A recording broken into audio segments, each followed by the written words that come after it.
Avant de plonger dans cette histoire incroyable, pensez à vous abonner à la chaîne et à activer la cloche. Ici, chaque récit a quelque chose à dire, et vous ne voudrez pas en manquer un seul. Michael Reynolds avait toujours cru que la dignité ne se négociait pas. Cette conviction, forgée au fil des années, était devenue une pierre angulaire de sa vie. Dans les sphères les plus influentes où il évoluait aujourd'hui, entouré de négociateurs rusés, de cadres ambitieux et d'investisseurs aux exigences sans fin, il savait que beaucoup étaient prêts à sacrifier leur intégrité pour un gain immédiat. Mais pas lui. Depuis ses débuts modestes dans un quartier populaire de Auckland, Michael avait appris que le vrai pouvoir ne venait pas des titres ou de la richesse, mais du respect que l'on accordait aux autres, et surtout, à soi-même. Quand il avait fondé Innovatech Solutions dans un petit garage avec 2 amis de longue date, ce n'était pas pour accumuler des richesses à tout prix, mais pour créer un espace où l'innovation rimerait avec humanité. Naviguer dans les eaux troubles du monde des affaires n'avait jamais été facile. Michael avait souvent été sous-estimé, jugé à cause de son origine modeste, parfois ignoré dans les grandes réunions parce qu'il refusait de jouer le jeu des compromissions douteuses. Pourtant, il avait persévéré, chaque obstacle renforçant sa détermination. Mais ce jour-là, à bord d'un vol en première classe, ce petit coin de luxe censé être le symbole du succès et du confort, une injustice anodine allait réveiller en lui une colère sourde, longtemps contenue mais jamais éteinte.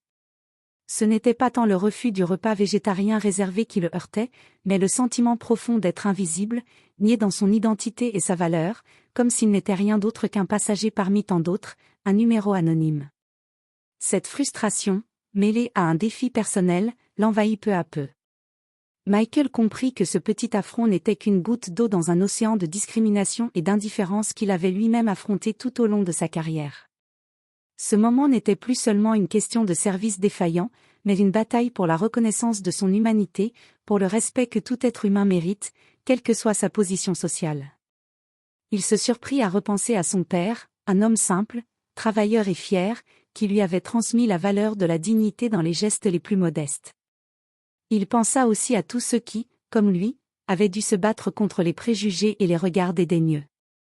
Dans le silence feutré de la cabine, Michael sentit cette colère sourde se transformer en une force tranquille, une énergie prête à s'affirmer. Il savait qu'il ne laisserait pas passer cette injustice. Pas cette fois. Quelques minutes après le décollage, Michael regardait par le hublot, les yeux fixés sur l'infinie bleuté du ciel. Les nuages défilaient lentement en contrebas, doux et paisibles, comme des îles suspendues dans le vide. De l'extérieur, il paraissait serein, impassible, presque méditatif.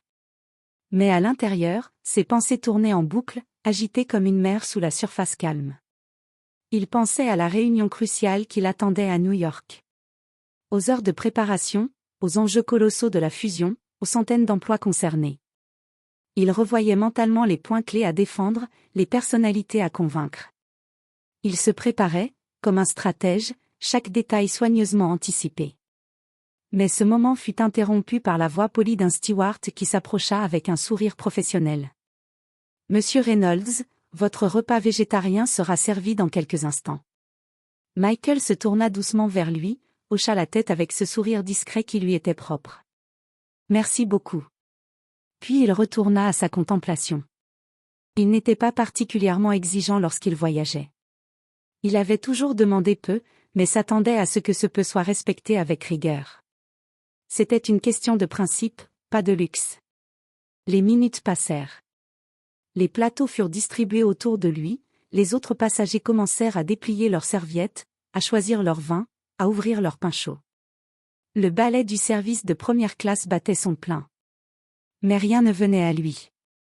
Michael leva les yeux, intrigué. Puis, enfin, le steward reparut. Mais cette fois, son visage n'avait plus la même assurance. Il évitait clairement son regard.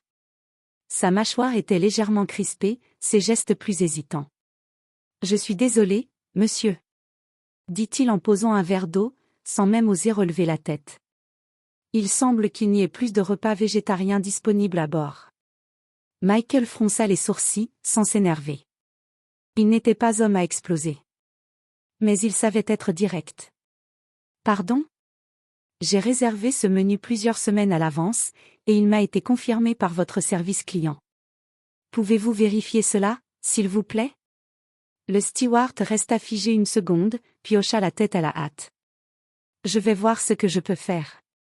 Il disparut dans l'allée sans ajouter un mot. Michael s'installa un peu plus confortablement dans son siège en cuir, tentant de masquer le poids qui lui nouait la poitrine. Il posa les bras sur les accoudoirs, puis les croisa, comme pour se protéger intérieurement. Il ne voulait pas faire d'esclandre. Il n'en avait jamais eu besoin. Sa voix, habituellement posée et mesurée, valait souvent mieux qu'un cri. Mais à cet instant précis, ce n'était plus une simple histoire de repas. C'était devenu une question de principe, un révélateur subtil d'un mépris invisible. Ce repas n'était pas un caprice. C'était une commande anticipée, validée, enregistrée. C'était une promesse tenue entre un client et un prestataire de service, et au-delà, c'était le symbole d'une reconnaissance, d'un respect dû à tout être humain. Quelques minutes plus tard, le steward revint avec un plateau en plastique blanc, garni à la hâte d'un plat standard. Pas végétarien. Pas ce qu'il avait demandé. Et sans un mot d'explication ou de regret. Voilà ce que nous avons, monsieur, dit-il simplement, en déposant le plateau sur la tablette. Michael releva lentement la tête, laissa glisser son regard sur le plat, puis posa calmement son livre ouvert sur le côté. Je comprends qu'il puisse y avoir des erreurs, répondit-il d'une voix posée, mais ignorer une demande confirmée, surtout en première classe, est une faute grave. Le steward détourna le regard, comme gêné, mais sans chercher à réparer la situation. Il ne proposa ni compensation, ni solution. C'est alors qu'un autre membre de l'équipage s'approcha, une femme au regard plus tranchant, au ton plus sec. « Monsieur, vous n'êtes pas le seul passager à bord. Nous faisons ce que nous pouvons. » Cette phrase, prononcée sans agressivité apparente mais chargée de suffisance, fit monter en Michael une chaleur sourde dans la gorge. Il sentit son rythme cardiaque s'accélérer, sa mâchoire se contracter légèrement. Il respira profondément. Une fois. 2 fois. Ses doigts se crispèrent sur l'accoudoir, puis se relâchèrent. Gardez mon calme. Ce n'est pas personnel. Ce n'est jamais personnel. Mais ce n'est pas juste non plus. Il détourna les yeux, tenta de penser à autre chose, et se réfugia dans les souvenirs. Pendant le vol, alors que les autres passagers dégustaient tranquillement leur repas, Michael regardait droit devant lui, absent, figé dans une mémoire silencieuse. Il revoyait son petit appartement à East Auckland, l'odeur du café tiède qui l'accompagnait chaque nuit, les heures passées devant l'écran, seul avec ses lignes de code. Il se revit, jeune et affamé de réussite, mais sans personne pour croire en lui. Les nuits blanches, les bugs inexplicables, les refus de financement. Il se souvenait des portes fermées, des regards condescendants des investisseurs qui lui faisaient comprendre, sans mots, qu'il n'avait ni le pédigré ni le visage attendu pour diriger une entreprise. Et pourtant, il avait persisté. Brique par brique, il avait bâti Innovatech Solutions. Aujourd'hui, son entreprise employait plus de 7000 personnes à travers le monde. Elle collaborait avec des gouvernements, des hôpitaux, des universités. Et lui, Michael, toujours discret, n'avait jamais cherché à se faire aduler. Il n'avait jamais exigé un traitement spécial. Il ne demandait qu'une chose, le respect. Et voilà qu'en 2025, à bord d'un avion où il avait payé un billet à 5 chiffres, on lui renvoyait à la figure le même mépris feutré, la même indifférence déguisée en erreur logistique. 6 mois, Michael Reynolds, PDG d'une multinationale, on me traite avec si peu de considération. Pensa-t-il, le cœur serré, alors combien d'autres subissent pire, sans jamais pouvoir se défendre? Il pensa à ses collaborateurs, à ses anciens mentors, à ce jeune développeur ghanéen qu'il avait embauché après l'avoir vu dormir dans un cybercafé parce qu'il n'avait pas d'endroit où loger. Il pensa à tous ceux qu'il avait dû relever dans un monde qui vous écrase dès que vous sortez du moule. Non, ce n'était pas une question de repas. C'était une question de valeur. De ce que vous représentez aux yeux des autres, sans même avoir ouvert la bouche. Michael ne dit plus un mot. Il ne mangerait pas ce qu'on lui avait imposé. Pas par fierté. Par principe. À l'atterrissage, dans l'aéroport JFK. L'avion roula doucement sur le tarmac, les roues grinçant contre le sol humide de New York. Tandis que les autres passagers se levaient, attrapaient leurs sacs avec empressement et discutaient à voix basse. Michael, lui, resta assis, immobile. Il regardait droit devant lui, les mains jointes sur ses genoux, le visage fermé, mais calme. Un calme trompeur. Celui de l'homme qui venait de prendre une décision irrévocable. Il ouvrit lentement son téléphone, composa un numéro sans même avoir à consulter son répertoire. Claire ? C'est Michael.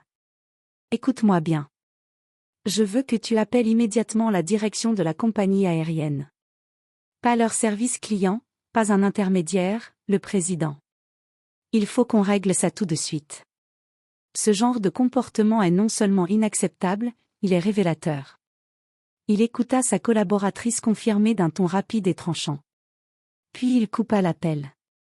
Il n'était pas en colère. Il était déterminé. Il attendit que les derniers passagers quittent la cabine. Puis il se leva. D'un pas lent, mesuré, il quitta l'avion. Dès qu'il posa le pied dans le terminal, les premiers employés de la compagnie, en uniforme impeccable, se rangèrent près de la passerelle pour saluer les passagers. Ils n'avaient aucune idée de ce qui allait suivre. Michael s'arrêta à quelques pas d'eux. Il observa les visages, chercha celui qui semblait le plus gradé. Il parlait doucement, mais sa voix portait. Autoritaire, calme. Tranchante. Bonjour. Je m'appelle Michael Reynolds.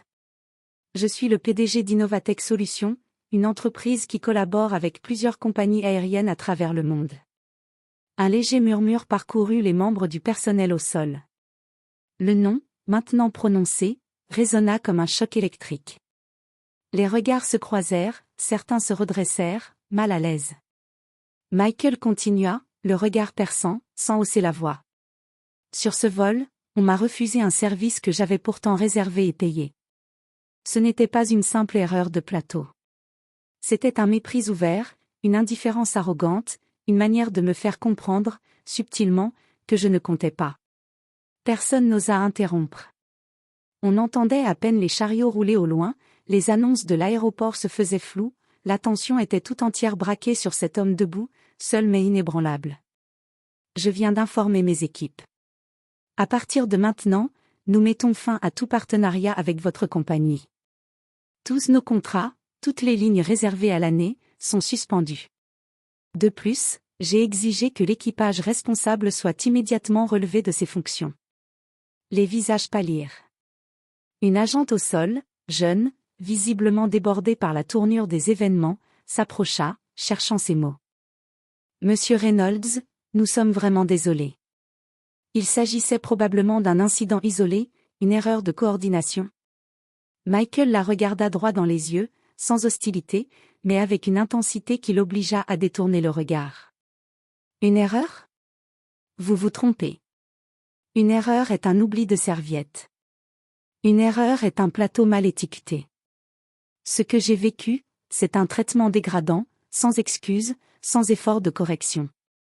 Et si cela peut arriver à moi, cela arrive probablement à bien d'autres. Il fit une pause, scannant chaque regard dans le groupe. Le respect ne devrait jamais dépendre du statut apparent d'un passager. Que vous serviez un PDG ou un jeune étudiant en voyage, la dignité est un minimum. Le vôtre a été inexistant. Il les salua brièvement d'un signe de tête, puis tourna les talons, sa silhouette droite s'éloignant lentement dans le hall du terminal. Plus tard, dans son bureau vitré de San Francisco. Michael se tenait debout devant la grande baille vitrée, les mains dans les poches, contemplant les lumières qui parsemaient la ville. La nuit tombait sur la baie, mais son esprit, lui, était en pleine clarté. Il repensa à l'incident, non pas avec satisfaction, mais avec gravité. Il n'avait pas agi par caprice, ni pour flatter son ego. Il savait trop bien d'où il venait pour se permettre ce genre de vanité. Il pensa à Claire, à son équipe, à ses partenaires, à tous ceux qu'on traite mal sans qu'ils n'aient les moyens de répondre. Il pensa aux jeunes, aux minorités, aux employés de service qu'on ignore dans les hôtels et les restaurants. À ceux qui, chaque jour, avalent leur dignité pour ne pas perdre leur place. Il s'assit lentement, prit son carnet de notes, et écrivit une simple phrase. Le pouvoir n'est pas fait pour écraser. Il est fait pour redresser ce qui est courbé. Il referma le carnet, posa son stylo, et murmura pour lui-même. Je n'ai pas fait ça pour moi. J'ai agi pour ce que je représente. Et pour ce qu'on ignore trop souvent. Puis il décrocha le téléphone. Claire ? Organise une réunion. Je veux lancer une initiative pour l'amélioration des conditions de service dans les transports. Et cette fois, on ne se contentera pas de mots. Quelques jours après, la nouvelle fit rapidement le tour du pays. Les premières rumeurs circulèrent sur les forums professionnels et les réseaux sociaux.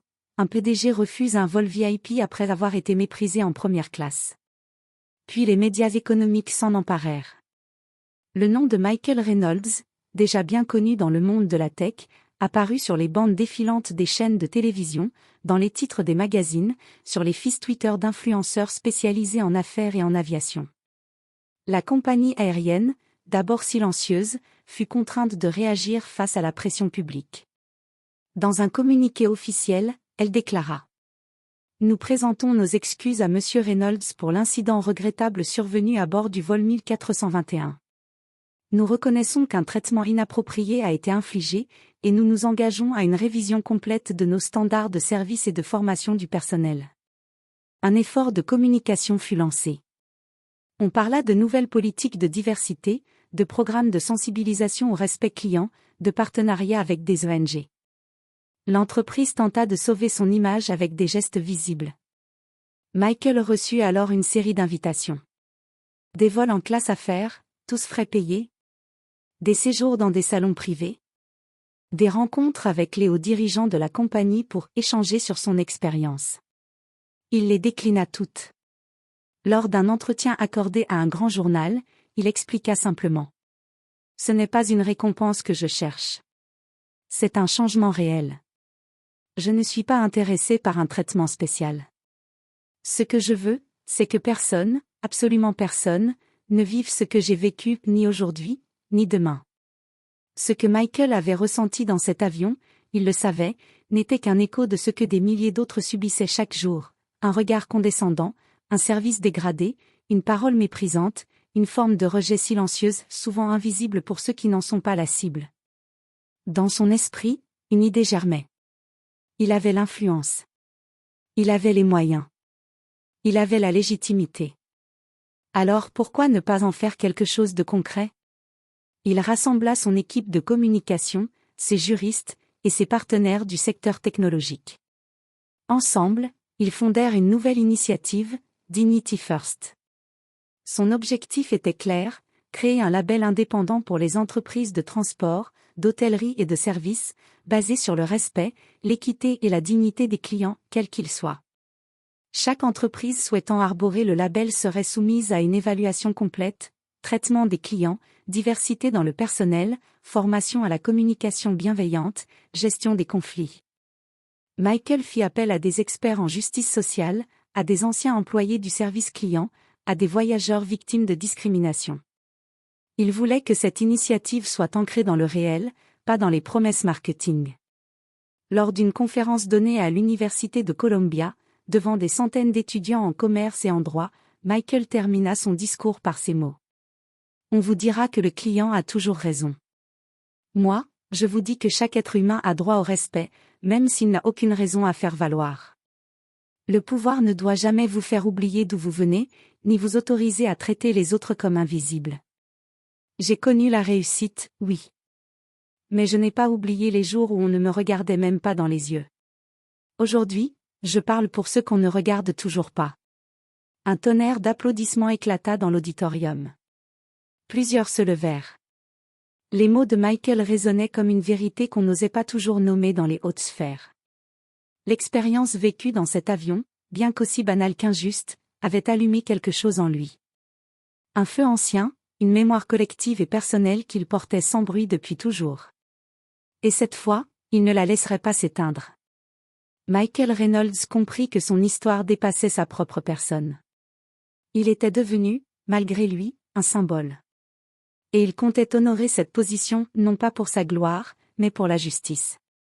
Parce qu'au fond, ce qu'il avait toujours défendu, dans la technologie, dans la vie, dans le service, c'était la même chose.